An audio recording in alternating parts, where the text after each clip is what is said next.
All right, we're live. All right, good afternoon, everyone. Tuesday, April 28th, House Government Operations and Military Affairs. We are starting the work week up with S 198, an act relating to the regulation of tobacco products and tobacco substitutes. We had some run-throughs on this, discussion in and around the relevant sections to our portfolio with the DLL.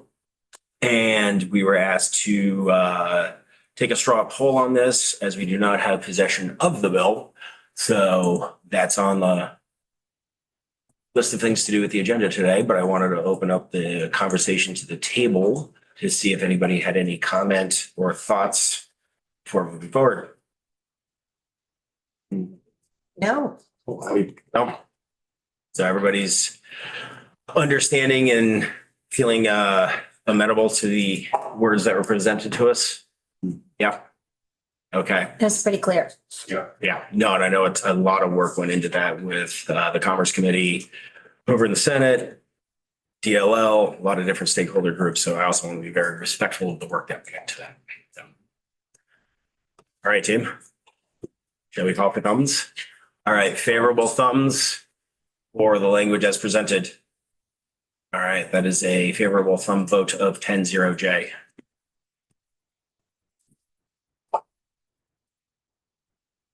All right. So that has us 10 minutes ahead of schedule. Oh, okay. Well, Senator, how are you?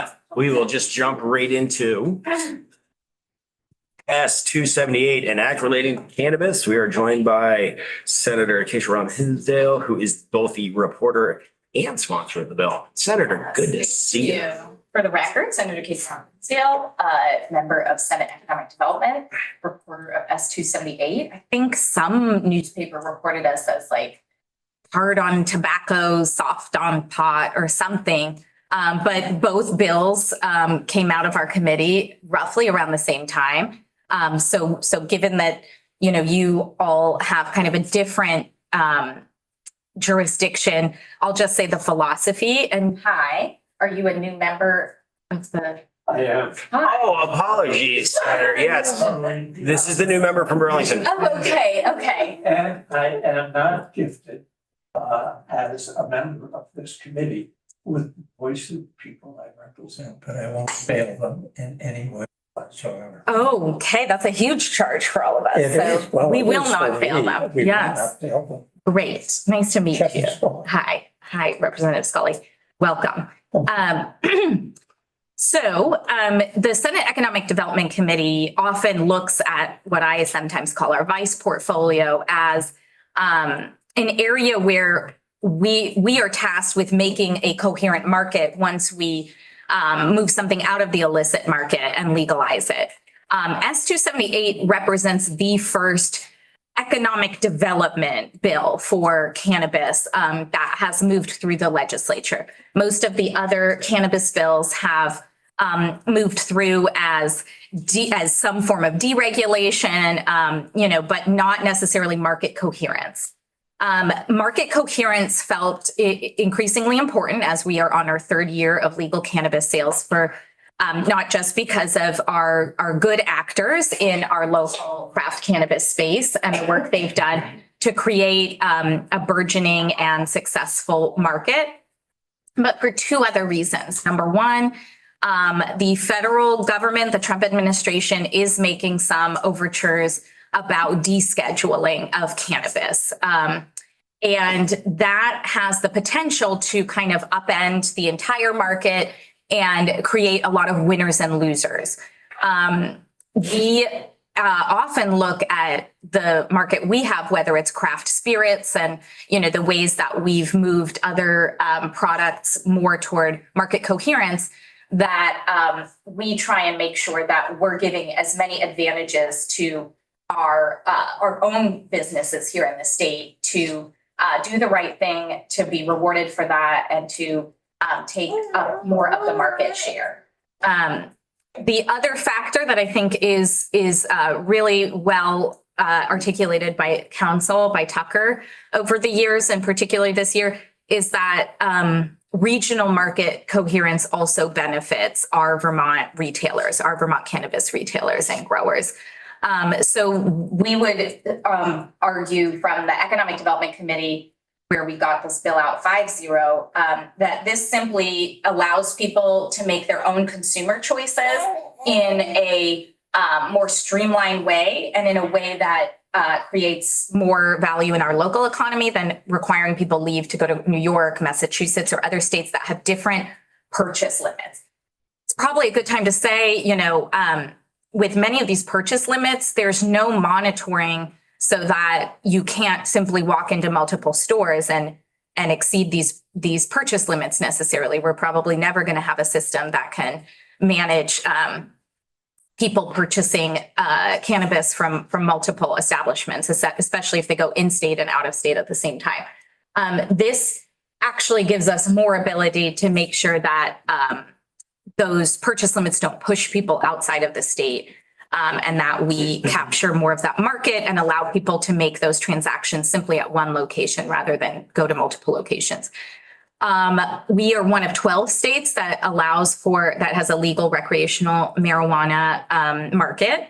And states like New Hampshire and others are now looking at creating a recreational market, given the overtures from the federal government. So, we took extensive testimony on the health effects of cannabis. I know that generally, comes up. This bill is in no way meant to create more access or promote more access of cannabis use or, just general proximity to cannabis for our young people. Most of our cannabis retailers in the state have informally shared that the average age of their customers is about late 50s. And the goal in the sections of the bill, you might see that tickle your government operations, municipal side interests are because we have left citing decisions up to the Cannabis Control Board up until now. So this market, I believe, is ready for municipal oversight and regulation, and that would, in many ways, allow more communities to take up the sale of cannabis within their borders as a municipality, but have a lot more power to regulate it. I can imagine, and I've heard that many have said no to allowing for cannabis sales because they are not handed over the reins to manage the time, place, and manner of cannabis retail sales that has up until this bill still belonged to the Cannabis Control Board to ultimately determine. So I don't know if there's any specifics in the bill you want me to go over. This had very strong support in the Senate because our local cannabis retailers have been good actors, good neighbors. They're hiring a lot of folks from our farms to our retail establishments. You see very few infractions from our local retailers, and it is very likely in the coming year or so that they will face a flooding of the market from interstate and national commerce. And we want to make sure that we protect our high quality craft cannabis market. Yeah, that's something that we've been discussing since the very inception of this many, many years ago. We're just kind of at that moment now. It is. We have a strong brand, as we do in the other vice categories. And, it's time to really let this be a coherent market and take the judicial clause out. Representative Pistol. I've got a couple questions. Is the license going to be operated through the Office of Professional Regulation? The OPR. The license to sell it. Is that going to go through? No, that all goes through the Cannabis Control Board. Tucker is back. Okay. And then this does not allow the toxicity to increase at the level that it's currently at. I know there's been a bill asking us to increase this. Yes, there's no concentration cap increases of any products. There are purchase limit increases and packaging limit increases, but nothing within a particular product is an increase in the THC content. And it talks about the tax. Is that going to be at the same rate as the tobacco tax rate, or is that going to have a separate tax rate? And who's going to be collecting that? And making sure that it's like monitoring it, is it all gonna be dumped on the cannabis board? Or is it again gonna go through liquor and tobacco? Do you want to run through that? There was like three questions in there. Yeah. So, I mean, so I would say at this, I wanted some tax changes in here. I wanted to do what we did for Spirit some years ago, which is lower the excise tax. So that because we recognized it's a market that we had taxed very highly to make sure that it was well regulated. That didn't pass. I do think that we'll see more and more communities now that they have the ability to manage cannabis retail, time, place, and manner to want access to that cannabis market because they would then have access to a 1% local option tax. I would say pretty much all taxes largely touch the tax department. And usually the Cannabis Control Board or the Department of Liquor and Lottery is just making sure taxes are collected and remitted properly. I'm not sure if you're looking at a particular tax piece that you want to know more about its oversight. Oh, it just doesn't say what the tax rate might be on it, so I'm just curious as to who purview does it follow under? No, the tax for cannabis goes in a couple of different directions. So, There's an excise tax, a sales tax, and a local option tax. yeah, and so we went over that a little bit when we did the primer for the stuff coming in, where we brought council and JFO in to run through some of that. But we can get into that some more as we Right. work on a section by section.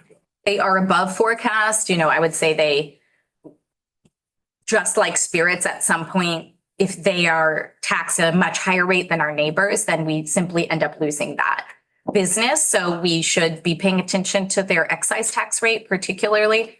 But I think another area of rapid evolution that we will see, should there be a descheduling, is liquid cannabis consumption. So particularly THC beverages. And so, everyone's going to have to manage at some level how co-located are tobacco sales, liquid, consumable cannabis,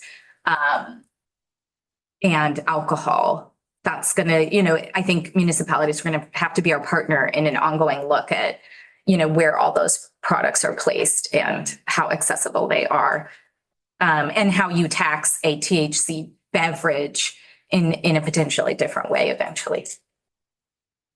If you can consume it on site somewhere, more like a licensed establishment, alcohol. So fun. Representative Boyd. Delivery can be a difficult concept for Vermont, so I wonder if you could speak to some of the testimony that. Yeah, I mean, I'm really proud that delivery has made it this far as a pilot. I think that, first of all, I hope what we see is municipalities now, the more rural municipalities could benefit from a market that favors, a strongly managed delivery regime in their areas, so they get to keep more of those tax dollars. It is largely, I think we limited it by the end in an amendment so that it's only available to our grower and manufacturer licensees, and maybe I think on the smaller scale, so that we can start to look at our really rural places where they do not have retail cannabis and look instead if this would create an alternative market that makes more sense in those areas than a retail cannabis establishment. I want Stub Earl's Pickle Stand in Hyde Park, where there is a cannabis growing operation that took over. I'd like them to be able to use Stub Earl's shuttered pickle stand once more at the edge of the property. Anything else for the senator before we shift over to council? We got you out of here on time. So thank you so much. Yeah, enjoy this bill. Enjoy this bill. That was so confidently delivered. Thank you, Senator. Esteemed council.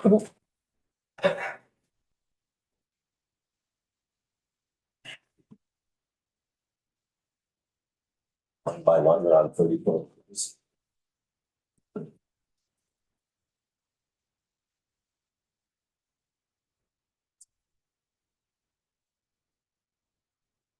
Well, good afternoon, Tucker Anderson, Legislative Counsel. You should have in front of you S-278 as passed by the Senate. I'm going to be working off of the unofficial version, so you shouldn't see any red Zs or red lettering anywhere, just to make sure that we're all working from the same document.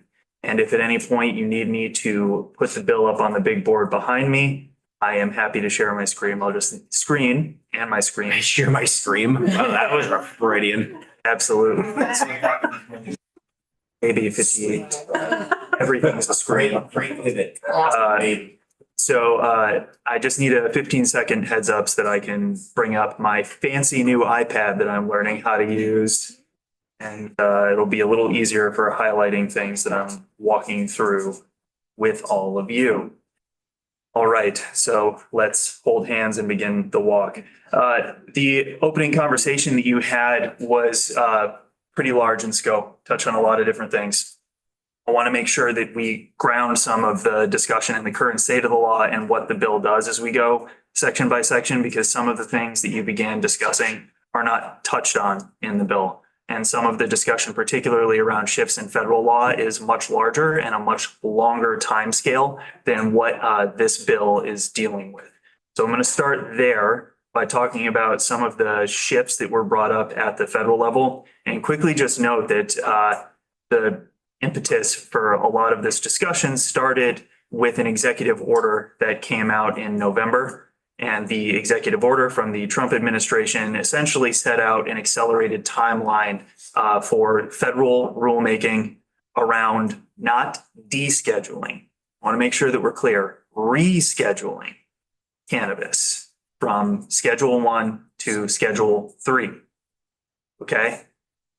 Along with that, there were some changes in federal law related to hemp. I'm not going to talk about that a lot because I know you have another legislative counsel attorney and a whole bunch of other witnesses coming in to talk about that at a later time. And I'm happy to punt that far away from me right now. So. One very quick question, that rescheduling was for medical marijuana and not recreational cannabis, or? Well, I haven't gotten to the latest breaking news yet, but it was the whole kit and caboodle. So it was cannabis generally. Thank you. And the Trump administration also, in that executive order in November, talked about reviewing potential medical use. And in fact, that has happened.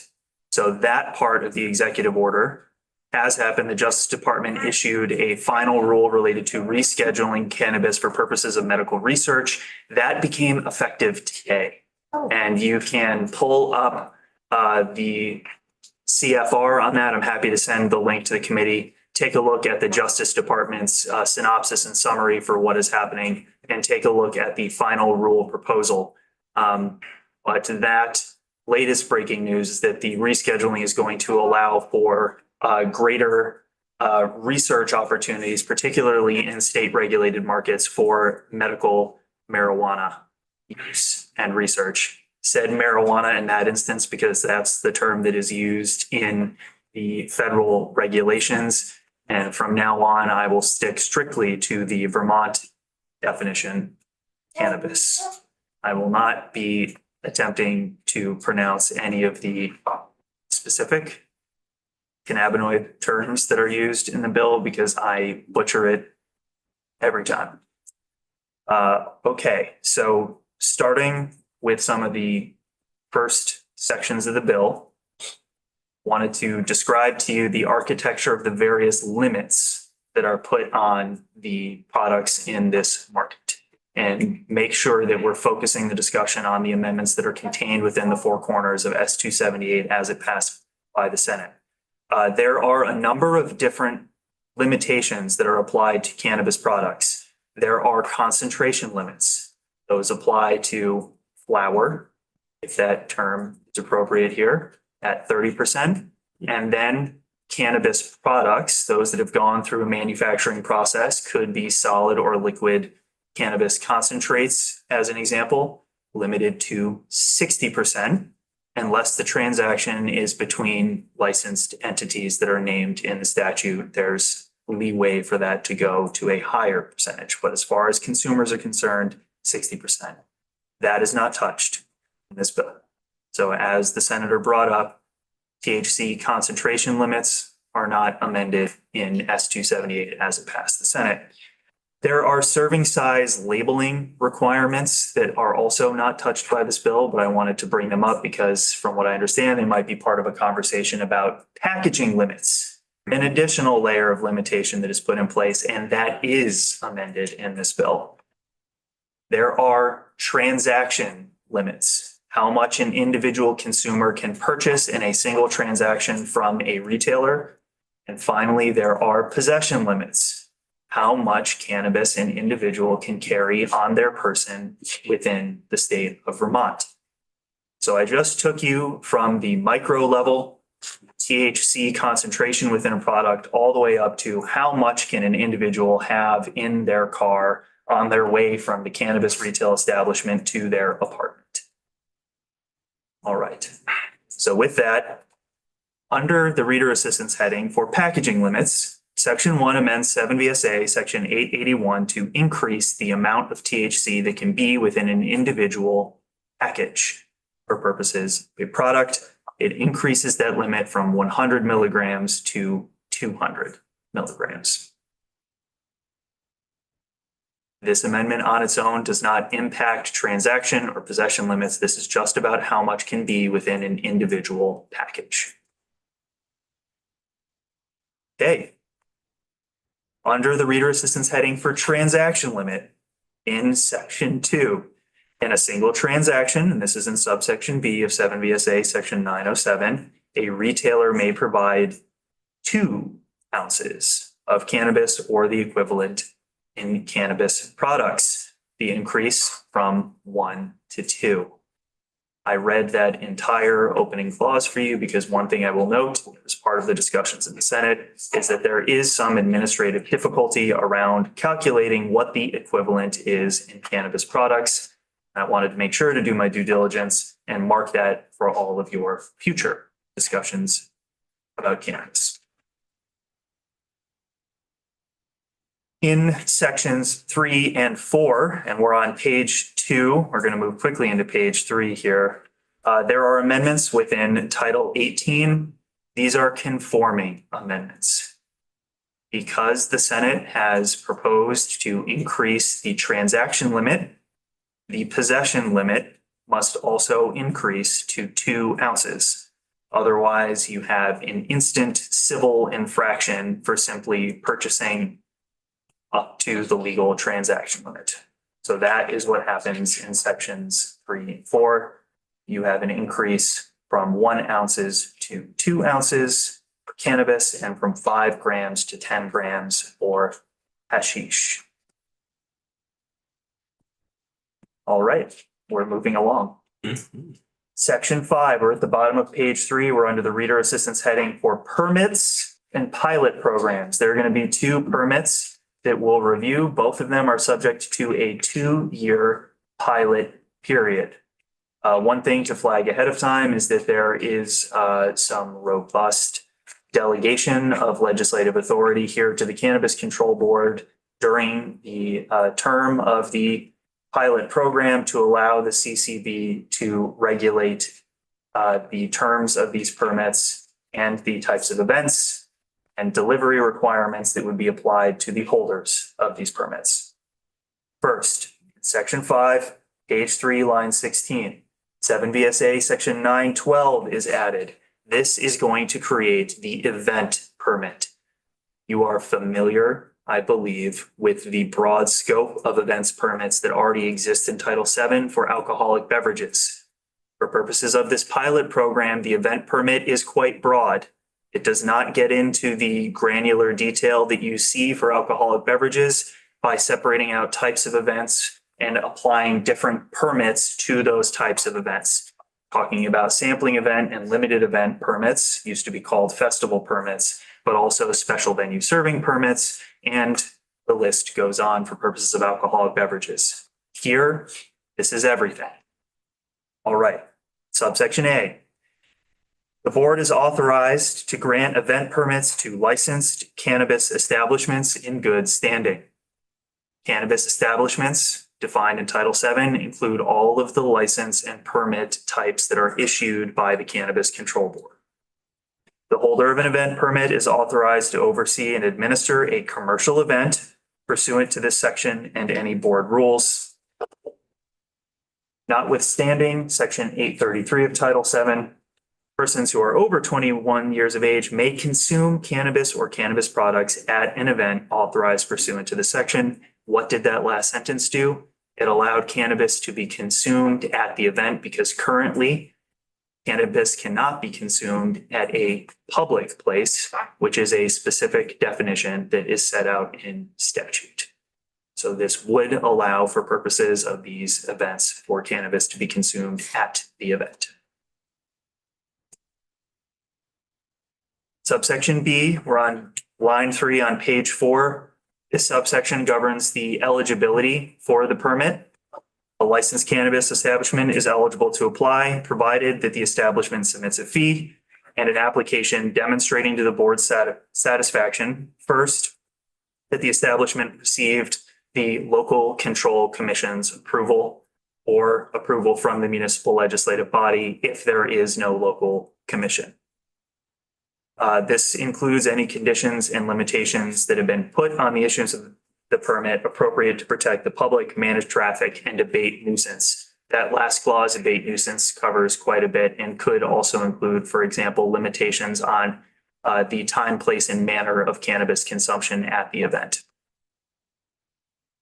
We're on line 11 now in subdivision 2. They have to submit a security plan to ensure that intoxicated persons or persons under 21 do not get access to the space that is subject to the permit, that the premises are secured from diversion or inversion, and that the premises lawfully may be used for the purposes intended. So it has to be a space that can be lawfully used for purchasing and consuming cannabis. No one who's intoxicated or under 21 can get access, and cannabis can't be transported into the event or transported out of the event unless that is incorporated within the security plan. Subdivision 3 on line 15, product sale plan that describes the quantities and types of cannabis that will be offered for sale and how it will be transported, monitored, secured, displayed, and sold in conformity with state law and board rule. Similar to some of the tracking and sales slip requirements that are applied to the bulk importation of alcoholic beverages for purposes of other permits. Representative Morgan, did I see a hand? Yeah, Tucker, just quick question. Define diversion or inversion. Sorry for my ignorance on that component. But That would be the taking cannabis out diversion. Oh, so okay. Diverting it Like away literal- from the event. Literal. Okay. And typically this term is used to describe when a legal sale takes place and then the product is taken and away from whatever the event or Right. the retail sale is and sent elsewhere. Okay. Diverting the product. Inversion, the opposite for purposes of an event, bringing in cannabis. Gotcha. But literal, Or cannabis. literal interpretation. Gotcha. Want to make sure I wasn't missing something. Got it. Okay, thank you. Okay, we're at the bottom of page 4 now. Subdivision 4. You have to demonstrate the capacity to administer and enforce the required plans and confirm that the applicant has secured the services of a county law enforcement agency or a private security provider that is licensed by OPR, if that is required by the board. Representative Bang? Why county and why not local law enforcement, like municipal? Policy choices that were made, to my understanding, even prior to this particular bill and this particular proposal. And I believe that if you go back and you look at some of the earlier event permit proposals from, if not last session, last biennium, that these were the two types of security providers that were named specifically in some of those Senate proposals. However, policy choice if the committee wanted to add other types of law enforcement. Do as you wish. Rep Israel. I have a really stupid question. Those questions don't be snappy answers. Well, this is like a foreign language to me because I know nothing about it. Hashish is marijuana. Hashish. Hashish, the term Okay. marijuana. And what's the difference between that and cannabis? So some of the definitions here are going to get a little interesting and confusing. Okay. But cannabis can be used in Title VII to describe the entire universe of cannabis products and cannabis derivatives. Okay. That's in Title 18. Okay, So subject to separate interpretation, it would be inclusive, for example, of cannabis products. Hashish is a specific derivative of the cannabis plant. It's concentrated, I believe, through grinding, slow heating, and concentration until it effectively becomes a semi-solid paste that you then contact, burn, and inhale.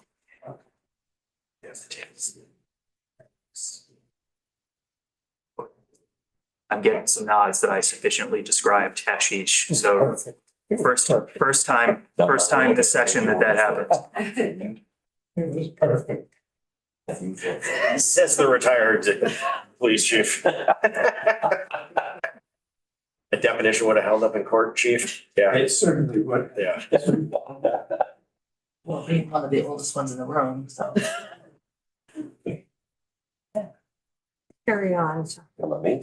We're on page 5, just in case we got lost. In line 3 in subdivision 5, the applicant has to have proof of commercially reasonable insurance for the event. And finally, that they can comply with any other health or safety requirements that the CCB may require for the event or the event location. And we have an including but not limited clause here, including limits on attendees. So that could be number or type of attendee, or types of products that may be consumed at the event site. Now, what does that clause likely refer to? Although it is broad, talking about the type of cannabis, whether that be combustible, vaporized, edible, and whether there would be a restriction on the type of cannabis that can be consumed within a particular space. The examples that I have heard in the past is that if you're talking about an indoor wedding venue, it's not going to be combustible cannabis products. Okay. We're on line 8 on page 5 in subsection C. Subsection C contains the restrictions related to the permit. On an annual basis, the board shall issue not more than 10 permits for public events and 10 permits for private events. These terms are not defined for purposes of subsection C, but the public events that have been discussed are more like festivals, sampling events, and the 10 permits for private events. Those events have been discussed in the Senate as weddings and catered events, largely. However, no restrictions here on how those two terms would be interpreted by the Cannabis Control Board. An event permit shall be valid for a single event not to exceed 24 hours at a single access controlled location. The permit shall not be issued for a location at which alcoholic beverages are sold or furnished for on-premises consumption. So for those public or private events, there cannot be co-located sales and consumption of alcoholic beverages. So the discussion, again, that came up in the Senate was what happens at a catered wedding event? Well, the space would choose between alcoholic beverages or cannabis. A cannabis retailer that holds an event permit shall not conduct sales at the location at a licensed retail location and the permitted event contemporaneously, except for sales conducted from a permitted event location that is contiguous with the licensed retail location. A lot going on there. We'll take it piece by piece. This is looking specifically at cannabis retailers, retail storefronts. It is saying that if a retailer acquires one of these event permits, that they cannot be selling cannabis at the event location and from their brick and mortar storefront at the same time, except if they pull an event permit for a space that is contiguous with their brick and mortar location. The example that was discussed was a patio and parking lot adjacent to a retail establishment. That fits the exception. Contiguous location, that is okay.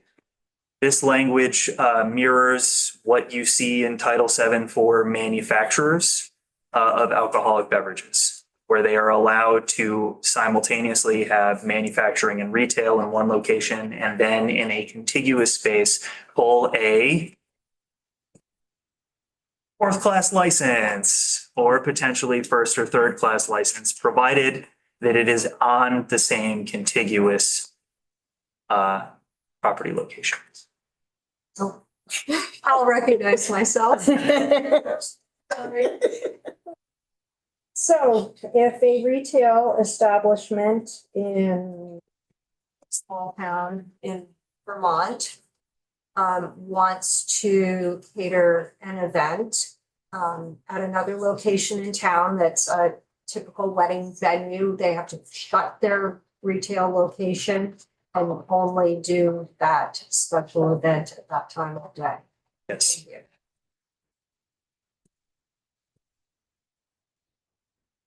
At the end of subsection C, the holder of the permit shall only sell registered adult use cannabis and cannabis products at the event.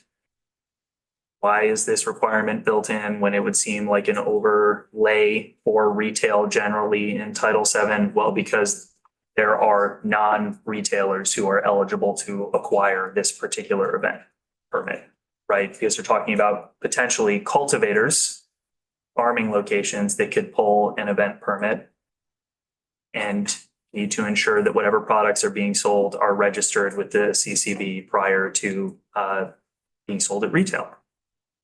So Tucker, where is it enumerated what other types of licensees besides retailers can hold these events? It was one of the first things I noted about subsection A is that this broadly allows any cannabis establishment. Said that, any cannabis. Okay, that's very non-specific, and now that you've just pointed that out, that's really interesting. So a cultivator could receive the appropriate permit and cater at a wedding Yes, and bypass the retail operation completely. yes. And the CCB provided testimony on procedurally how that might work and some issues that could come up, but remember that this entire program is being administered by the CCB. We'll get to it shortly, but there will be procedures that are adopted by the CCB prior to the operation of the pilot program and the issuance of the permits. There might, for example, be requirements around point of sale compliance. And I know that the chair of the CCB also discussed things like seed to sale tracking as a necessary component when you're talking about some of the non-retail establishment licensees acquiring this permit. Yes. Subsection D, we have some penalties for non-compliance, any deviation from the plans that have been submitted or the permit terms or the board rules will subject the permittee to adverse licensing action. We're on page 6, right at the top in subsection E, the fee that is established here is $500 to apply for the permit. It's split 50-50 between the host municipality and the Cannabis Regulation Fund. What? Can you remind us which fund that is where that money goes to? That's not the money that goes to after-school programs. That is correct. So fortunately or unfortunately, because of the library bill, very familiar with the after-school fund now. So that is the cannabis sales tax is deposited pursuant to 16 VSA section 51 into the universal after-school and summer program fund. But that is not this fund. That is correct. This regulation fund. And what is this fund used for again, please? Or don't we really know? Your Cannabis Control Board. Okay, thank you. I too am still learning. Yeah, there's Pincinel. You might want to make a note if you're setting up a funds section of your notepad. We will get to it later. There's also the Cannabis Business Development Fund. Right. All right, subsection F, the procedures. The committee may remember from dealing with liquor and lottery related bills in the past, particularly sports wagering, that the Administrative Procedures Act governs the adoption of rules. And then it has some separate sections for the adoption of procedures. Procedures largely guide the internal administration of an administrative agency. They don't go through the same rulemaking process. And in the underlying law of the Administrative Procedures Act, they don't have the force of law, which means that they cannot be enforced outside of the agency typically. But we're going to get to an exception here. It's the same exception that you gave the Department of Liquor and Lottery for the enforcement of sports wagering and to the state lottery generally. All right, so the board shall adopt procedures to govern event permits, including application procedures and associated forms, the permittee selection process, security requirements, and event site restrictions. Recall that that's an including but not limited to. So you have named some of the minimum requirements here that would be built in, but you have not limited the authority that is being granted. For the permittee selection procedures, the board shall include a requirement that permits are issued equitably among cannabis establishment license categories. For each procedure that is proposed to be adopted or amended, the board shall publish the proposed procedure on the board's website and hold not fewer than 2 public hearings. Subdivision 2 on line 16, the board shall not be required to initiate rulemaking. A procedure that is adopted pursuant to this section shall have the force of law. So there you have it. It expressly supersedes the limitation on procedures in the Administrative Procedures Act and gives the CCB the authority to enforce these procedures against licensees. It shall be binding on all persons who apply for and hold an event permit pursuant to this section. The utility of the procedures versus rules distinction here, you may recall from sports wagering, it allows for an expedited timeline.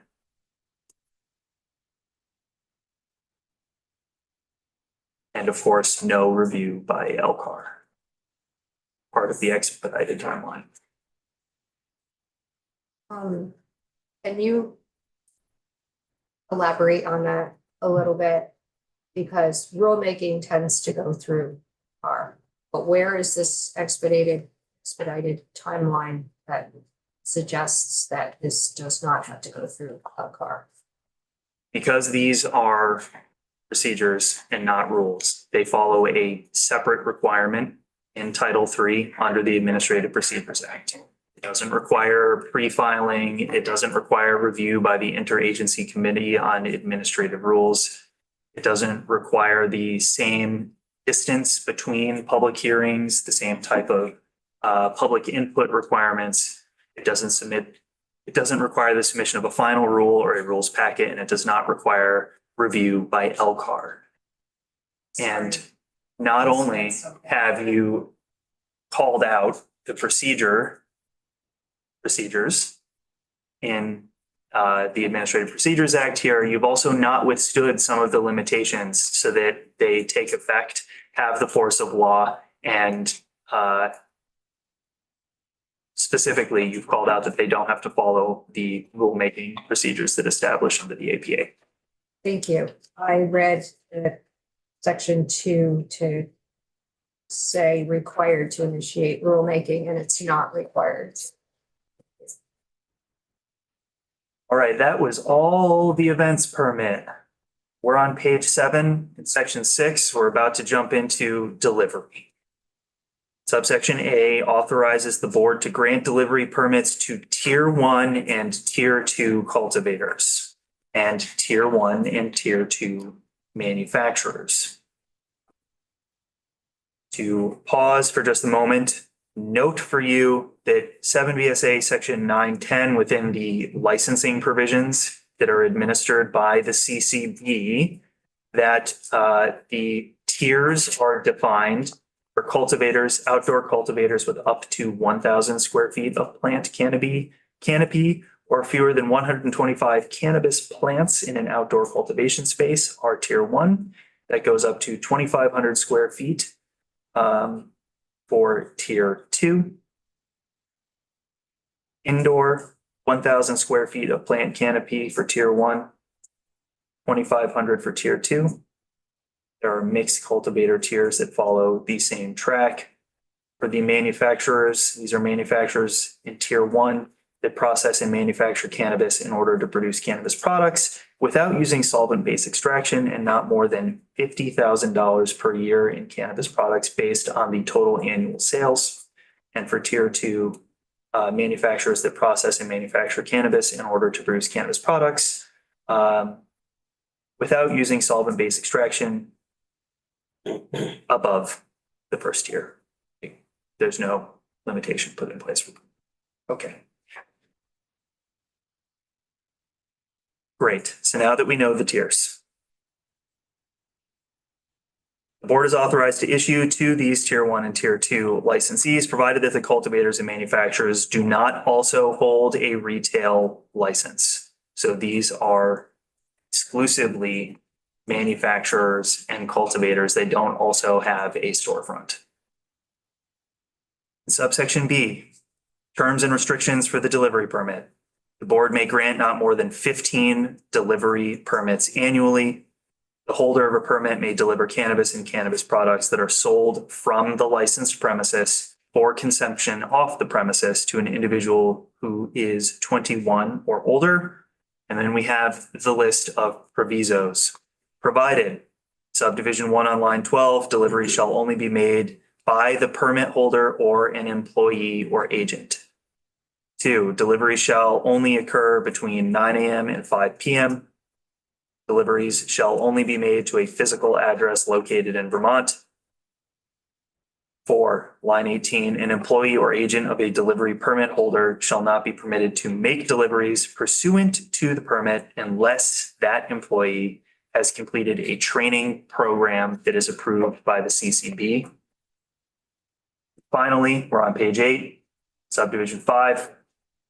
Cannabis delivered pursuant to a delivery permit shall be for personal use and not for resale. Something to note about all those provisos and the authorizations that are made in subsection B, it is verbatim the exact same authority that is established for second-class retailers to deliver alcoholic beverages from their licensed premises in Title VII. So the same requirements around hours of sale, same requirements that it can only be delivered by the license holder or an employee or agent. There should be rails here, so to speak, for how this can be implemented, because this is the same language that is currently administered by DLL for purposes of alcoholic beverages.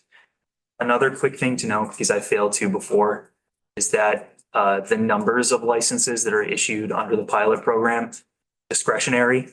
So it's a cap on the number of licenses that are issued on an annual basis. It is not a requirement for the CCB to issue that number of licenses. Subsection D contains the procedure language, subdivisions 1 and 2. Very similar to the procedure APA language that was built in for the event permit. All right. Bottom of page 8 in section 7. In the cannabis excise tax in 32 VSA section 7902, and then in section 8 on page 9, line 6, and 32 VSA section 7904 related to returns and records related to the excise tax. This proposes to add the holder of an event or delivery permit as an entity that must comply with those tax provisions. Moving on to page 10, same update. in section 932 BSA, section 7906. Those three sections in total are just ensuring that during the term of this pilot program, that the event and delivery permit holders are paying taxes and keeping records in the same manner as retailers. Section 10, CCB, rules and report related to the pilot program. We're on page 10 on line 16. On or before July 1st, 2027, the CCB shall initiate rulemaking to adopt rules governing the permits that are established in section 5 and 6. So that is the start of the process is kicked out 1 year into the existence of the pilot program. So they'll have 1 year of the program under their feet before they start making. Subsection B, on or before November 15th of 2027, the CCB shall submit a written report to this committee and your counterparts in Senate Economic Development, Housing and General Affairs concerning the permit programs. The report shall include a concise assessment of the benefits, challenges, and administrative viability of the programs. The board may recommend best practices for security, inventory, tracking, tax enforcement, permit administration, local government coordination, and optimizing market access for small cultivators. And finally, a requirement, the board shall recommend updates to the statutes governing event permits and delivery permits, including whether either statute should be repealed on the date set by this act. So you've put out an affirmative requirement for the CCB to evaluate in the fall before this is set to prospectively repeal whether or not this should even continue to exist. And what's that date for the repeal? I know you haven't gotten to it yet. It'll be July 1st, 2028. 2028? Yes. So there will be a report and proposed rules ready for the 2028 session, along with a recommendation from the CCB about whether the program should be allowed to repeal or continue in some form. Whether that's an extended pilot or something more permanent or something completely different. Okay. If you're with me, page 11, under the reader assistance heading for the outdoor cultivator fees, you have some fee reductions. So in 7 VSA section 910 in subdivision 1A, Romanettes 1 through 6. All of the outdoor cultivator fees, tier by tier, are reduced by 50%. And tier 6 is repealed in its entirety. And I would encourage you to get accurate testimony on this from elsewhere, but it's my understanding that there has never been an applicant for a tier 6 outdoor cultivator permit, which is why it's recommended for repeal.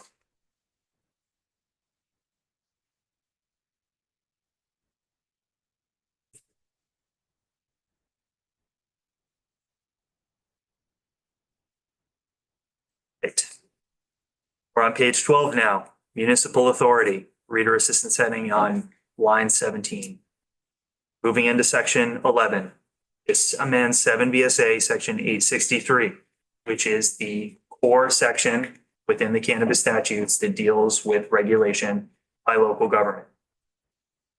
Something to note up front is that the scope of regulation by local government is not changing. There was some discussion early on before the walkthrough about aggrandizing the power of local government to regulate here. That did not happen in the Senate. Could certainly happen here if that's the policy choice that you all want to make. So first, moving into page 13, if you look at the end of subdivision A1, there is new language that is added for purposes of an opt-in vote to allow voters to petition for the opt-in vote to be held. So currently it is at the discretion and control of the legislative body as to whether a municipal corporation will hold an opt-in vote at an annual or special meeting. This grants the authority for a proposal to hold a vote to be made by the legislative body or by petition of 5% of the voters of the municipality. This is the same language and threshold that is used for many other types of municipal petitions for municipality-wide votes. One you're most familiar with would be charter proposals. Throughout this section, references to integrated licensees are struck, just flagging that because it's going to come up again later. All right. In subsection B, in the existing language of the statute, there are conditions that can be placed on the issuance of local permits. Okay, so this is the authority that has been discussed largely within the General Assembly. It relates to the scope of municipal authority. When a license is issued by the CCB, the Local Control Commission, in issuing the local portion of that license, can place conditions on the issuance of the permit. And if those conditions are violated at any point during the licensee's term, then the CCB can undergo a revocation or suspension proceeding based on a complaint from the municipal government. Now, what can those conditions be? They can be for any violation of a bylaw that is adopted under 24 VSA section 4414 at large. So we're talking about most of the municipal bylaw authority that a town has can be placed as a condition on the issuance of the local permit. Also, municipality can place a condition based on ordinances related to signs, public nuisances. The ordinance authority is more limited, and it only relates to those two types of ordinances, regulating signs on public ways or nuisances. Public nuisances, as you all know from some of your other discussions, I know that you've visited some of Representative Sakowitz's bills about public nuisances. If not this session, then at least this biennium. Recall that the Vermont Supreme Court has stated that they must be sufficiently public. And typically what we're talking about with public nuisances is odors, right? Now, because of this, and I was fortunately around for some of this discussion, even though I was not the cannabis attorney at the time. If you go on to page 14, there was an exception built in for outdoor cultivators that are regulated in the same manner as the required agricultural practices under subdivision 869(2) of this title. Outdoor cultivation has some associated potentially nuisance odors, noxious odors that are associated with the growth of this product. The same exception to public nuisances that was granted to other types of agricultural practices, where you might have complaints about a public nuisance, when we're dairy barn, things like that, granted to the outdoor cultivators here. The Senate, in the subdivisions A and B that you see on page 14, extended this exception to indoor cultivators and to tier 1 manufacturers. So the same exception from the public nuisance conditions that is granted to outdoor cultivators will now be granted to tier 1 manufacturers and indoor cultivators. It's a good time to note that there was a drafting error here. This was an amendment from Senate Economic Development after they had passed the bill out. And I was drafting from the chair and I failed to put a conjunction in. So my apologies. Try to address this. Ethan's, yes. Rep. Waters Evans, do you have any end? I did. I mean, we don't need to get into this right now, but I will. Sorry, you set me up for that. My question is this, when you're talking about the signs, are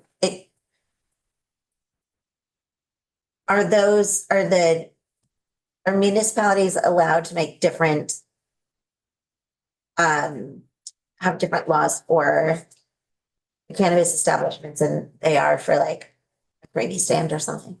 Is that what the point of that is to give them?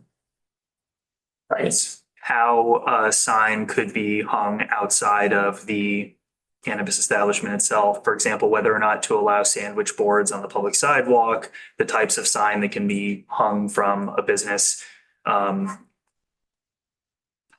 Gets into potentially larger discussion about the rights associated with commercial speech and advertising, but they could potentially have differing signage requirements for a cannabis establishments, not an individual cannabis establishment, but cannabis establishments broadly than they would have for, as you brought up, the creamy stands or food distribution. So in theory, they could say their signs for cannabis establishments can only be 4 inches by 6 inches. Or something like that. Like Or something like that. Yeah. Now, the reason I brought up some of the constitutional, hey, there Yeah. be some speech rights involved here is that as you all experience with the type of legislation that you pass, you have to have, depending on the level of scrutiny associated, at least a rational basis behind the type of regulation. Now, cannabis occupies an interesting space because it's not federally legal. So it doesn't come under the same type of constitutional scrutiny when we're talking about commercial speech. And there have been some interesting lawsuits around this that I would be happy to discuss with the community maybe in the future. But yes, municipalities are empowered to first adopt ordinances governing signs, which could potentially have differing requirements for types of businesses or commercial conduct, provided that it is constitutional, and then they could apply those conditions to the issuance of a permit for a cannabis establishment. Interesting.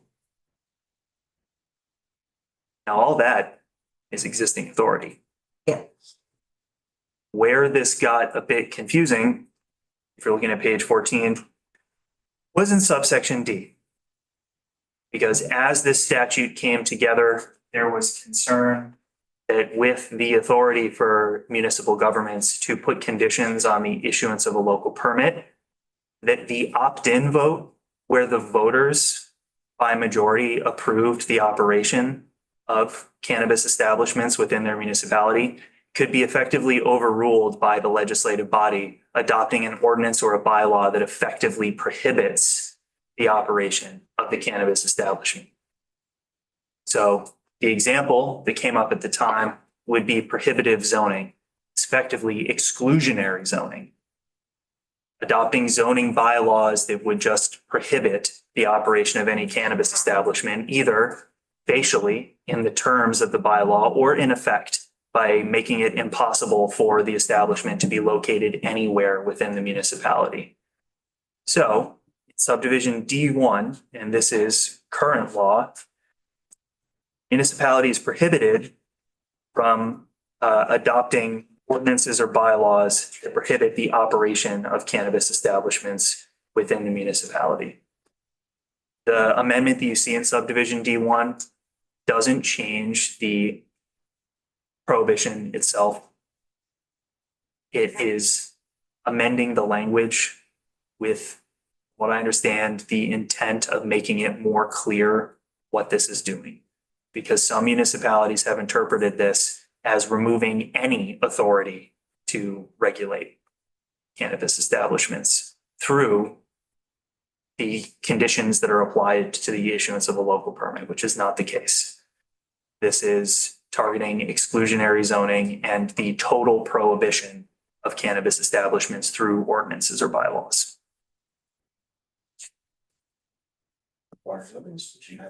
Yeah, so I'm confused. When it says adopt an ordinance or bylaw that completely prohibits the operation of a cannabis establishment, okay. Could a municipality make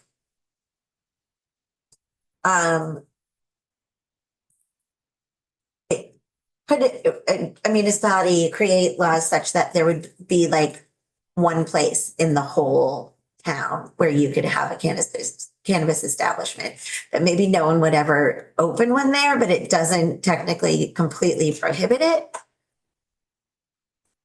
And can you explain to me if that's true, if they could do that?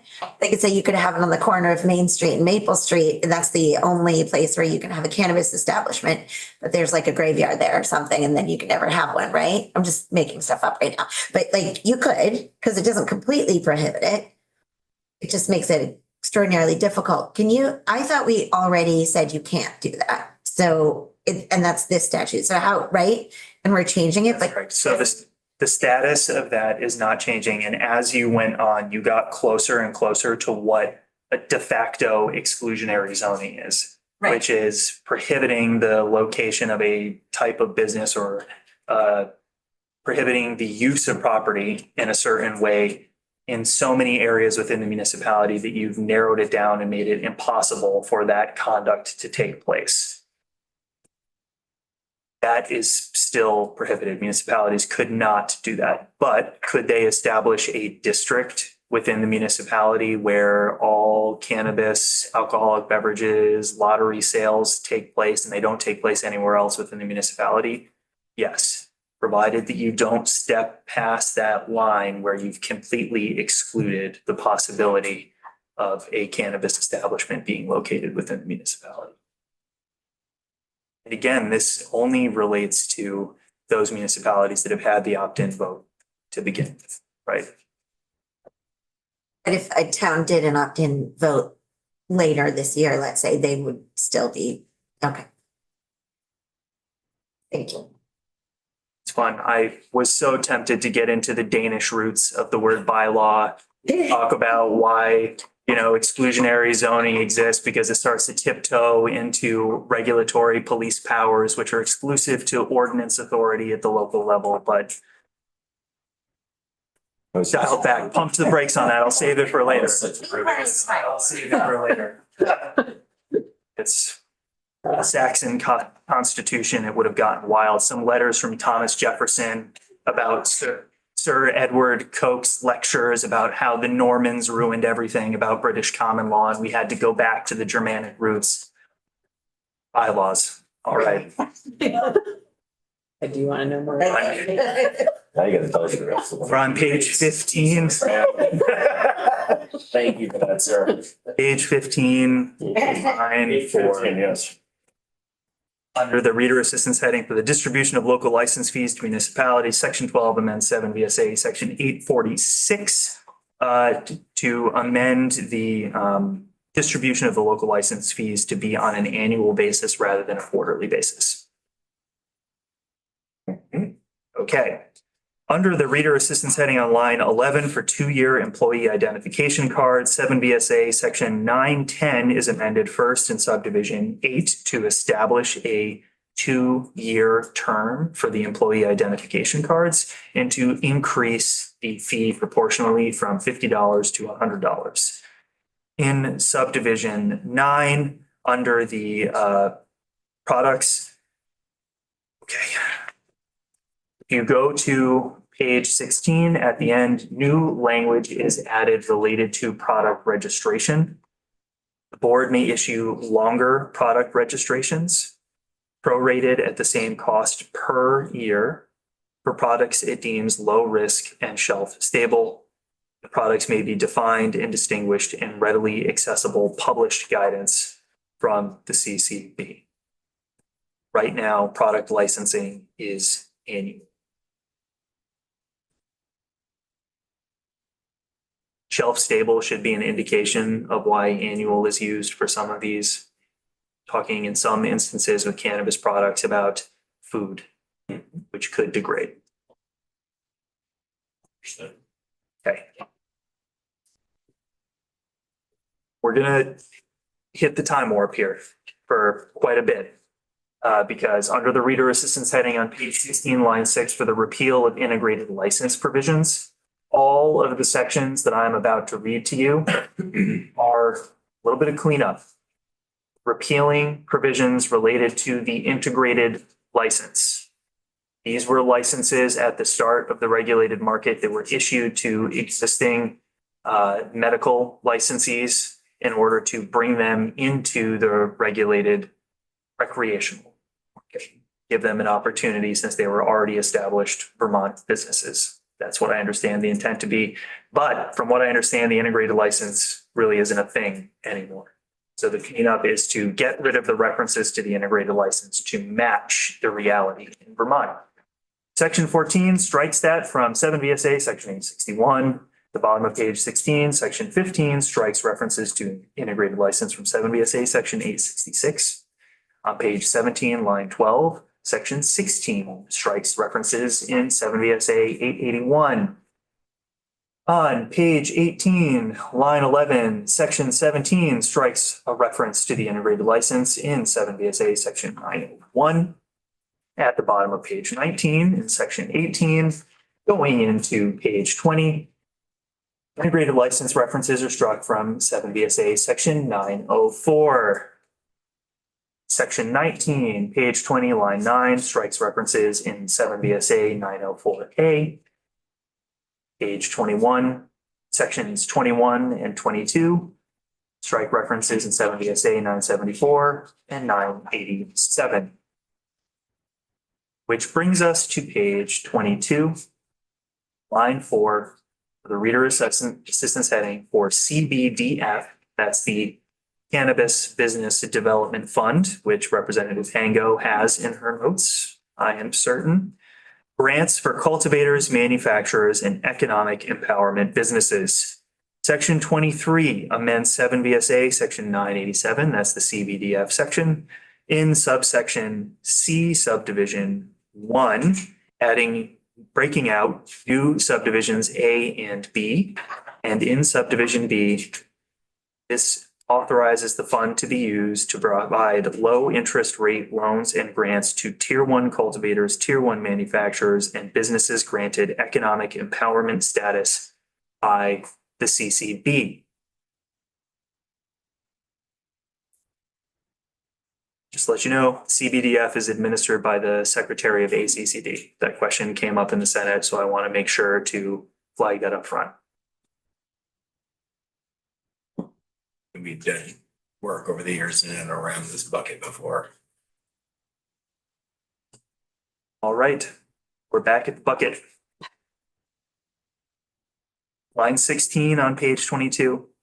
We're about to get into some tax provisions.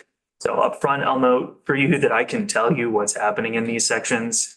But if you want to dive into the wild world of Vermont taxes, I would encourage you to bring in Kirby Keaton so that he can provide background. I would also encourage you to hear from some of the folks at the Department of Taxes, largely because it was the department that proposed these changes to tax structure related to cannabis businesses. Okay, so first, Reader Assistance heading, household income, cannabis business expenses deduction. This amends 32 VSA 6061 within the definitions for that section. Page 23, line 1 now, within the definition for modified adjusted gross income. It adds a new subdivision F with the inclusion of any federal deduction or credit that the claimant would have been allowed for cultivation, testing, processing, or sale of cannabis or cannabis products as authorized under 7 VSA Chapter 33 or 37, but for 26 USC, that's the US Code, Section 280E. Wow, that's a mouthful. This is the section of law that deals with the definitions for purposes of the property tax credit. Small universe that you're working within. You're working within the property tax credit, the PTC, for purposes of identifying modified adjusted gross income. In this case, it is the household business income for cannabis businesses. You are essentially setting aside provisions of federal law related to the Internal Revenue Code that exclude certain types of business conduct, including cultivation and sale of cannabis. And you're saying, setting aside the fact that Vermont's tax structure completely follows federal law, here we're going to recognize that for purposes of the property tax credit, your modified adjusted gross income can include those business deductions related to cannabis. Rev Pango. And that's only for Vermont income tax and property Correct. tax rather. Yeah, so, okay. Great. I think I nailed that, but again, if you have some nuanced questions, there are people who live in Title 32, which is a labyrinth. Don't try to get snared in too much. Okay. Page 23, under the reader assistance heading for outdoor cannabis cultivation and the use value appraisal program. Talking about current use here, 7 VSA, section 869 in subsection F. A cultivator licensed under this chapter who cultivates cannabis outdoors as defined in rule by the CCB pursuant to section 881 of this chapter shall, and then I included some of the use value appraisal exemptions that are built in here just so that you can understand where this is going to be targeted, but they're not amended. This, from what I understand, is clarifying the use of on a parcel of land associated with cultivation and the use value exemption, and instead tying it to board. I'm sorry, what were you tying it to? What are they tying it to? What was your last? Adopted by the board related to cannabis cultivation, again, because some of the cultivation may not be taking place on a parcel of land as that clause is here. But it is an allowable use. Also, in response to your question, policy choice, you make the law here. So yes, if you so allow it, Very empowering. I say it all the time with the charters, you have the power. In section 26, this proposes to amend 32 VSA section 3102. This is a section that I have some familiarity with. It relates to the confidentiality of tax records. So by and large, tax records are confidential. There's a prohibition on the department and the commissioner disseminating information from tax records. For example, it's an exemption. It is applied commonly in Public Records Act requests. But here you are allowing the release of certain information by the commissioner, specifically to the Cannabis Control Board for purposes of administering the cannabis excise tax and the sales and use tax and the exemption to both of those taxes. This is information sharing between the Department of Taxes and the CCB.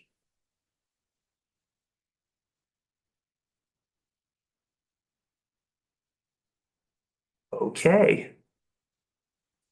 We've survived taxes and we're at the bottom of page 24, and now we're getting into corporations. Under the reader assistance heading of cannabis cultivator cooperatives, a new section 904C is added to Title 7 to allow cannabis cultivator cooperative corporations to form. So this states that licensed cannabis cultivators may form a cooperative corporation pursuant to 11 VSA Chapter 7 in the same manner as other associations or persons who are engaged in the production of the agricultural or handcraft products. You may be wondering why, as a legal matter, this is here. It is because the statutes that govern the formation of these types of cooperative corporations have an exhaustive definition of what type of agricultural products and handcraft products are allowed to, the manufacturer of those products are allowed to form these cooperative corporations. And cannabis is not included. And from what I understand, past discussions of the General Assembly did not want to include at any point cannabis cultivators as part of this. So they have been excluded up to this point. And there was no desire in the Senate to directly amend the definition of agriculture for purposes of this section in Title 11. So instead, this section is added to Title 7 to allow a new form of cooperative corporation for cannabis cultivators to form without disturbing the existing model Title 11, something that I noted for the Senate committee is that there are very few of these corporations, like single digits are left in the state. The one that was the most successful at the time would be Cabot Cooperative Corporation. Agrimark, I believe is what it is called now. Okay. Are there any questions about the formation of those corporations? Okay. We're going to jump into, on page 25, conversation around compacts and the possibility of cannabis compacts. Under the reader assistance heading on line 3 for commercial cannabis compacts, section 27A, you have the expression of intent related to the sections that are going to follow. States that the General Assembly finds that medical and commercial cannabis industry has grown significantly. That the General Assembly further finds that recent statements from federal officials, including provisions of Executive Order 14370, increasing medical marijuana in cannabidiol research, indicate a shifting federal posture on regulated cannabis markets. And accordingly, it is the intent of the General Assembly to prepare for the possibility of regional or interstate cannabis markets by authorizing the governor to form agreements with other states that have commercial cannabis markets. That is setting up some of the legal explanation for why you are delegating this authority to the governor specifically. If any of the findings do not meet your investigative findings, please tell me. Legislative Council does not provide feedback on the facts that you have found in any of these intent sections, just on what the legal outcomes could be. Okay. In section 27B on line 15, a new section 834 is added to Title 7 related to commercial cannabis compacts. Subsection A, we have a few definitions. First, agreement means an agreement relating to commercial cannabis authorized pursuant to this section and entered into between this state and another regulated state.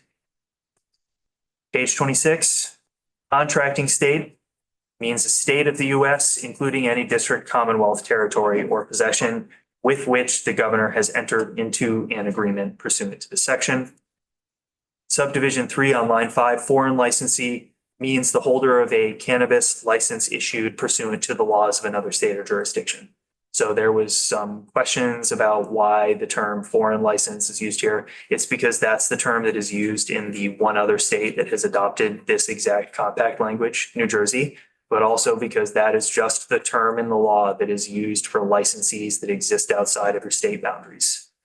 So foreign licensee is used almost universally to describe licensees that exist outside of your state boundaries. Vermont licensee means a cannabis license issued by the board.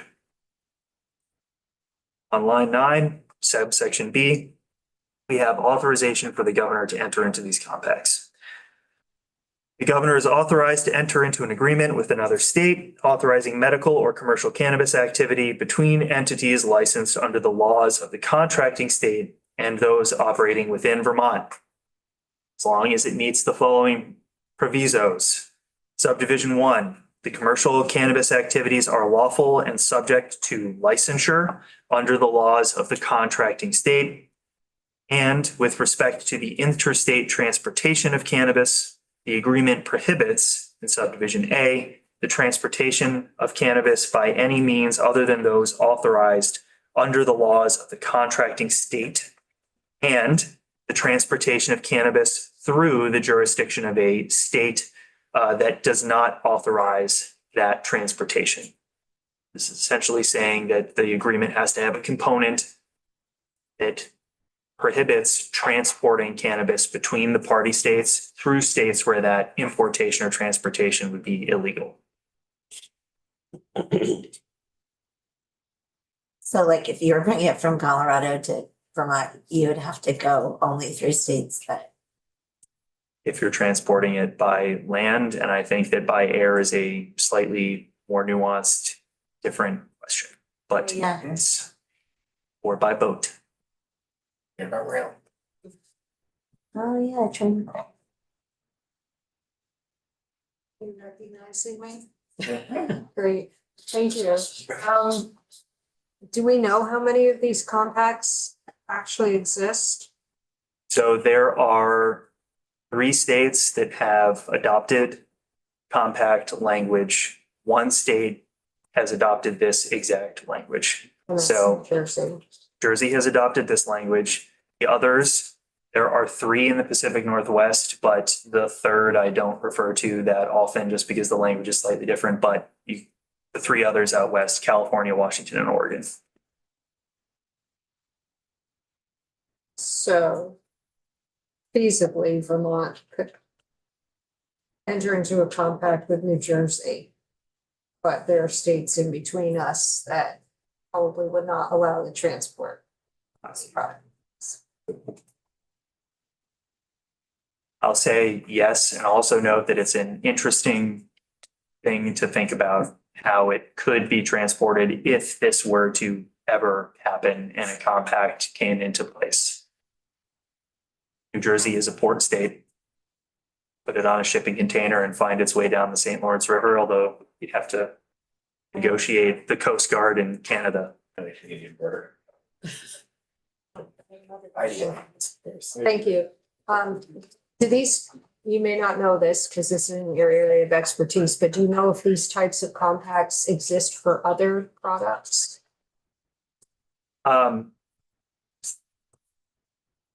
So yes, compacts exist broadly. Most of the products that you encounter in your daily life are federally legal Right. and are subject to the Commerce Clause. So the one parallel world that I could point you to where this was interesting for a while and no longer is would be alcoholic beverages, because authority was granted to the states to regulate alcoholic beverages within the United States Constitution's 21st Amendment.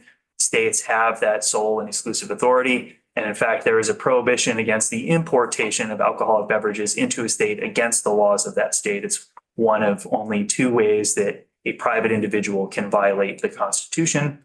However, as you know, Granholm held the U.S. Supreme Court case applied That old one. Yeah. It's been off the Grand Old. the Commerce Clause. So this was really only a relevant discussion with respect to alcoholic beverages up until 2007, 2011, something like that. But prior to that, there were all of these contingency and compact laws that sprung up all over the country related to online sale and shipping of certain types of alcoholic beverages. Granholm dealt specifically with online sale of wine, vinous beverages, right? And there were states that were effectively setting up these most favored nation laws where they had reciprocity built into their laws. You can ship to us, but only if you let us ship to you.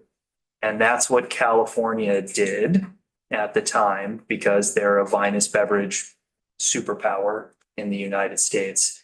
They tended to encourage the growth of the interstate online sales and shipping market by developing reciprocity laws. And in Granholm, the U.S. Supreme Court has a really entertaining discussion about how that under the Commerce Clause is a no-go. Thank you. Okay, It's just the same, but different. it was a fun diversion. Now it's time for some inversion back into the bill. There we go. Yeah. Okay. We're on page 27, subsection C. A foreign licensee may engage in commercial cannabis activity with a Vermont licensee, and a Vermont licensee may engage in commercial cannabis activity with a foreign licensee subject to requirements and limitations set forth in this section.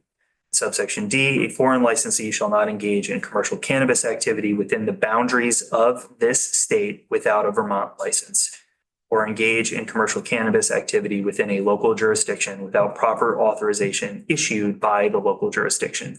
So right there in subsection D, you have the requirement that even when we move, if we move into some sort of compact where you have foreign licensees they could operate within Vermont, they first have to acquire the appropriate license at the state level through the CCB and comply with the issuance of the local permit if that is applicable to the permit that's being issued.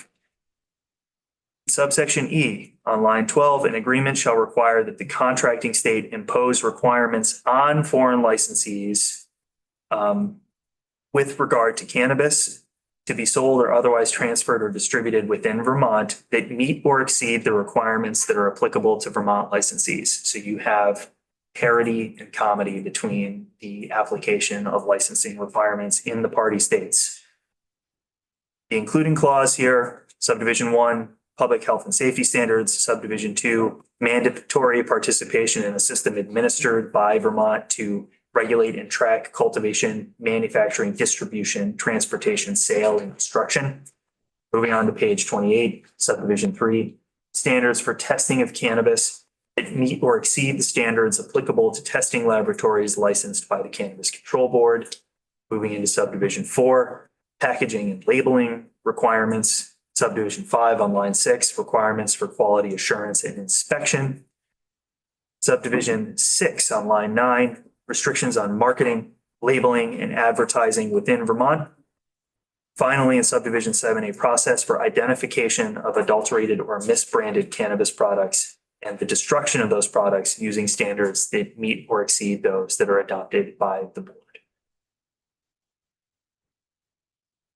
Okay. Page 28, line 15 in subsection F, agreements shall require that the contracting state impose restrictions on advertising, marketing, labeling, or sale within the contracting state that meet or exceed restrictions that are established pursuant to this title and the board's rules. An interesting one that I flagged in the Senate, and I'll flag for you all for future discussion.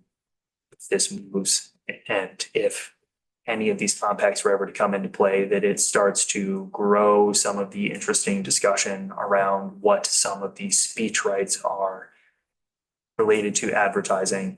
The only reason I flag that it is because it has become a robust area for alcoholic beverage regulation as well. I can send you some decisions related to, I believe it's Liquor Mart 44, U.S. Supreme Court decisions related to advertising of alcoholic beverages. Again, under state control, different than other types of interstate commerce, but still subject to constitutional protection.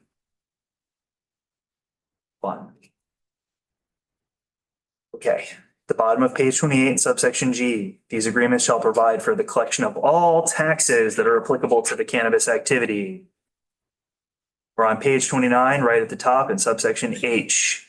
An agreement shall include provisions requiring the CCB and any other appropriate regulatory authorities of the contracting state to address public health and welfare emergencies concerning cannabis or cannabis products that are sold or intended for sale within the state.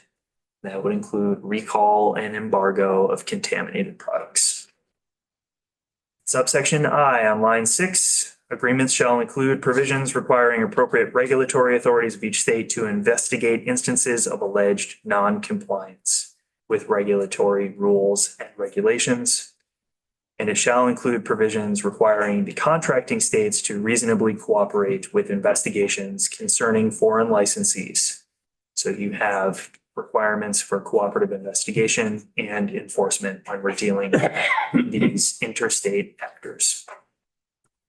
Line 14, subsection J, an agreement shall include appropriate provisions reflecting board programs and efforts to promote the inclusion and support of individuals and communities in the industry who are linked to populations and neighborhoods that were negatively or disproportionately impacted by cannabis criminalization. Subsection K, we have some prereqs. Prior to the execution of an agreement or amendment to an agreement, the governor shall, moving on to page 30. First, submit the proposed agreement to the Cannabis Control Board and the Joint Fiscal Committee for review and comment. The board and the committee shall have 60 days to review the proposed agreement and to submit written recommendations to the governor. The governor is required to consider all recommendations submitted by the board and the JFC, and may, discretionary, revise the proposed agreement. However, if the governor determines not to incorporate any of the recommendations of the CCB or the Joint Fiscal Committee, the governor has to set forth in writing the reasons for not incorporating those recommendations. Okay, second requirement as a prerequisite to entering into the agreement. The governor has to post the proposed agreement on the governor's website and the CCB's website for public comment for 30 days. And that's all. Now, this question hasn't come up before, but I wanted to flag for you all. JFC selected, because it's a standing committee comprised of legislators. It meets in the off session. And since the timeline could be as short as 60 days for the posting of a proposed agreement and comment from effectively committee of the no, not even effectively, it just is a committee of the General Assembly. JFC was chosen just because it will be meeting during the off session regularly. Okay. Line 13, subsection L. An agreement entered into pursuant to this section shall not take effect unless one of the following occurs. So we're getting into contingent effectiveness of any agreement. These things must happen before an agreement can take effect. All right, so first, federal law is amended to allow for the interstate transfer of cannabis or cannabis products between authorized commercial cannabis businesses. So if there's a change in federal law that allows cannabis businesses to sell interstate in these regulated markets, that is one way that you could get to an interstate compact agreement. If you have questions later about why that wouldn't just immediately trigger the Commerce Clause anyway, can bring you back to the Webb-Kenyon Act, which is what might happen in the future if there's this sort of federal allowance. You get something where it's only legal in states that are regulating it and have a controlled cannabis market, and interstate sale would only be allowed between those states that have regulated markets. Okay. Subdivision 2. This is a second option. Federal law is enacted that specifically prohibits the expenditure of federal funds around enforcement. So if there is some sort of prohibition on the use of federal funds to enforce interstate cannabis shipment, well, you have the opportunity for the governor to enter into an agreement. Page 31, subdivision 3, line 1. The Department of Justice issues an opinion or memorandum allowing or tolerating the interstate transfer of cannabis between authorized commercial cannabis businesses. This would be a memo from the DOJ effectively saying that there will not be any enforcement against states who are cooperating in the interstate sale and transfer of cannabis. Finally, the Attorney General issues a written opinion, this is the Vermont Attorney General, that the implementation of agreements entered into under this section will not result in significant legal risk to the state based on a review of federal judicial decisions and administrative action. So you have the 4 ways that you could trigger potential compacts for interstate transfer of cannabis in the future. Changes in federal law that expressly allow it to happen, changes in federal law that defund enforcement efforts around this, changes in federal law, specifically through a memo issued by the DOJ that say that the Department of Justice is not going to enforce any criminal actions against the states for hosting interstate markets. And finally, that the Vermont Attorney General, in a review of the relevant law, says that there is little to no legal risk in the state entering into a compact. All right, page 31, line 8 and subsection M. The board is required to notify the governor and the General Assembly upon the occurrence of any one of those conditions that we just went through. Subdivision N, the Cannabis Control Board is provided discretionary authority to adopt emergency rules governing the procedures for admission of foreign licensees to conduct commercial cannabis activities within Vermont, provided that we have one of these agreements go into place. Within 90 days after adopting the emergency rules, the CCB shall report to this committee and Senate Economic Development concerning its recommendations for necessary updates to Vermont's cannabis laws and a proposal for permanent rules governing commercial cannabis activities subject to an agreement. I skipped an important part, which is that you've not withstood a provision of the Administrative Procedures Act, which limits how long an emergency rule can be in effect. And it allows the emergency rule to be in effect for 1 year following the date of adoption. 1 year was chosen to ensure that there would be a legislative session following the adoption of the emergency rules. All right, there is no section 28 at the top of page 32, as you can see. Under the reader assistance heading for repeals, you have a whole series of fun repeals. In subdivision A, the integrated license section is repealed on July 1st, 2026. Subsection B, there is the repeal of the cannabis establishment chapter exception for hemp or therapeutic use of cannabis. In subsections C and D, you have the prospective repeal of the pilot permit programs for event and delivery. And that will take place on July 1st, 2028. Okay, section 30. Feel like within the four corners of the bill, touched on so many different areas of law that are very interesting, and we're going to get into landlord tenant. 9 VSA section 4468B is added to read. This is within the residential tenancy chapter in Title IX. Rental agreements, cannabis restrictions prohibited. So the section states that a rental agreement shall not contain a provision that prohibits a tenant from possessing cannabis or cannabis products within the rental premises or using cannabis or cannabis products within a dwelling unit, except that a rental agreement may prohibit the use of lighted cannabis or cannabis products within the rental premises. Last sentence reads that this section shall not apply to any rental agreements that are required by federal law to prohibit possession or use of cannabis within the rental premises. For purposes of this subchapter in Title IX, rental premises include the entire property itself, not just the individual dwelling unit. I wanted to call that out. Dwelling unit does refer, where it's used in this section, to the individual apartment where a tenant might be using these products. Lighted cannabis may still be prohibited within the four corners of a lease, but other types of cannabis products cannot be prohibited for purpose of possession or use.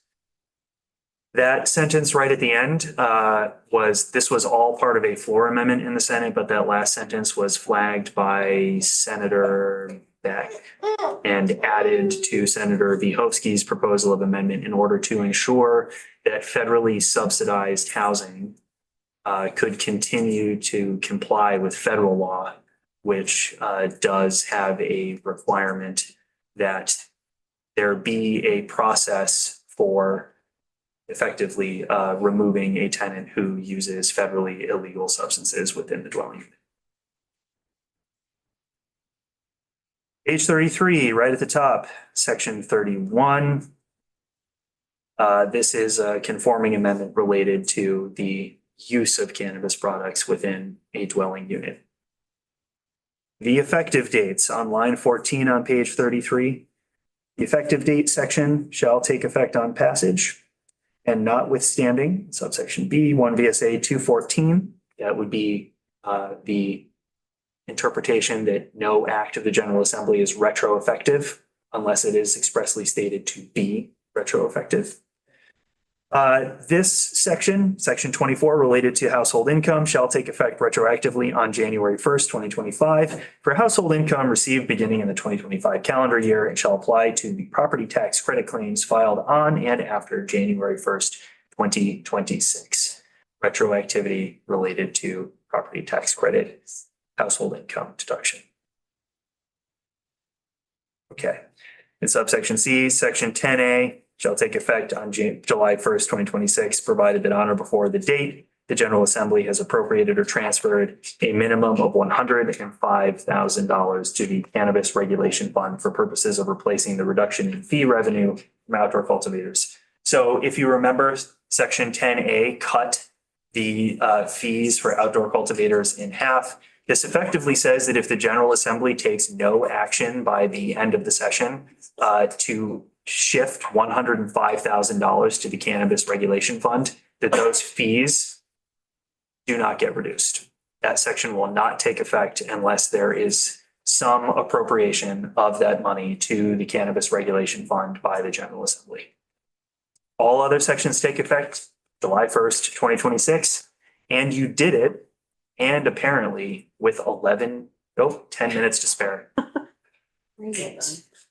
Nailed the timeline. I didn't think we were going to do that whole thing in this slug of time. We are going to do a lot more work on this bill. So thank you for that, Sean, through the words, council. Thank you all. Yes, and we are creeping up on our next block of business, but I want to give us a 5-minute break, stretch our legs and our brains. So take us off, please, and we will reconvene in 5 minutes to talk about the language we're reviewing.